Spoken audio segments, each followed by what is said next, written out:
Remember us? You saw us at E3 in Los Angeles when we announced the release of Devil May Cry 5. DMC is back! Then we did a deeper dive into what this game is all about at Gamescom in Germany. The Devil Breakers are the new system for Nero, and there's all kinds of different moves that you could do with the Devil Breakers that you couldn't do before in Devil May Cry 4. And now, we want to bring you to our backyard in Osaka, Japan, where we plan to show you some features that the public has heard about, but never seen.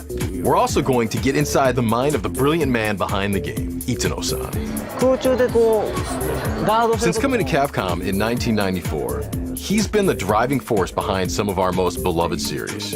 Games like Street Fighter Alpha, Star Gladiator, Rival Schools. And Itsuno is known for applying that fighting game knowledge to the action-adventure genre, with games like Dragon's Dogma and, of course, Devil May Cry. But first, we're hanging out in Osaka. It's known as a city that's highly supportive of the arts. So it's no surprise that Capcom's Osaka-based headquarters is like a magnet, attracting a talent pool of highly creative people. Speaking of creative, we're meeting some colleagues from Capcom at a local izakaya. Itsuno-san likes to encourage colleagues to exchange ideas and think outside the box. Gatherings like this are an example of how that's fostered at Capcom. And Devil May Cry 5 is evidence that his approach is working, which is why I can't wait to showcase some features that the public hasn't seen yet. When you enter the Capcom studios, it's obvious that it's all about gaming here. On this bustling floor, Itsuno-san works alongside his colleagues. And sometimes, he games with us. For gamers who aren't familiar with the Devil May Cry series, the name of the game is Style. It's a combat-heavy game where players are rewarded by stringing together stylized attacks while avoiding damage. Varying up your attacks is key to raising your style rank.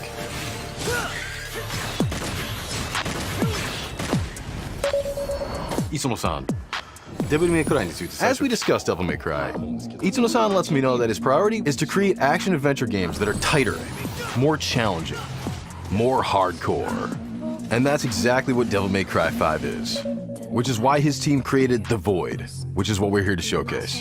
The Void is a place where players can experiment with enemies, weapons, moves, and combos.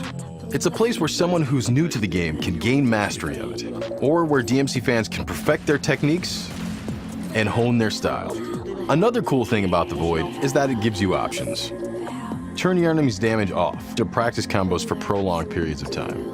With damage on, you can see how much damage different moves and combos inflict. It's all for the players.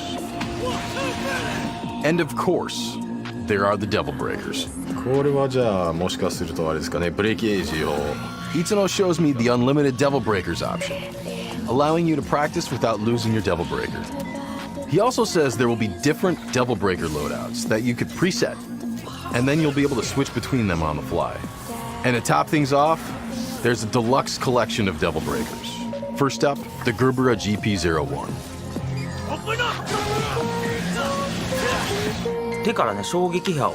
If you're already familiar with the game, you know the standard Gerbera uses shockwaves to repel projectiles and send the enemy flying. The Gerbera GP01 takes away the ability to repel projectiles, but it adds movement options.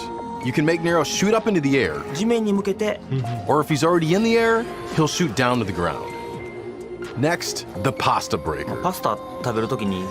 Why pasta? Itsuno-san was thinking, what if Nico, that's her, was just cobbling something together with stuff she had lying around.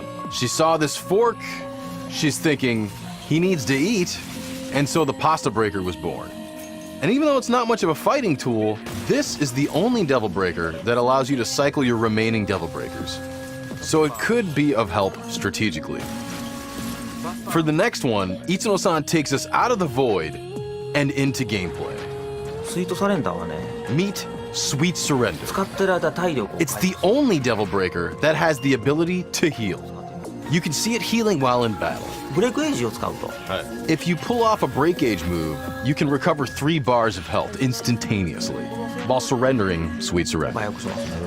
And now, Itsuno-san takes us back to the Void for the Mega Buster.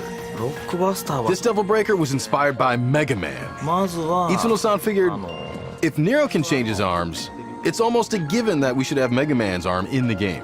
ロックマンと Isuno-san shows us how Nero's poses and animations change when he has the Mega Buster equipped as a kind of nod to Mega Man. The way he jumps, the way he runs, even his evade turns into Mega Man's slide. This is one of the things I love about Japanese game developers is they put all this love into really fine details. So there you have it, the Void.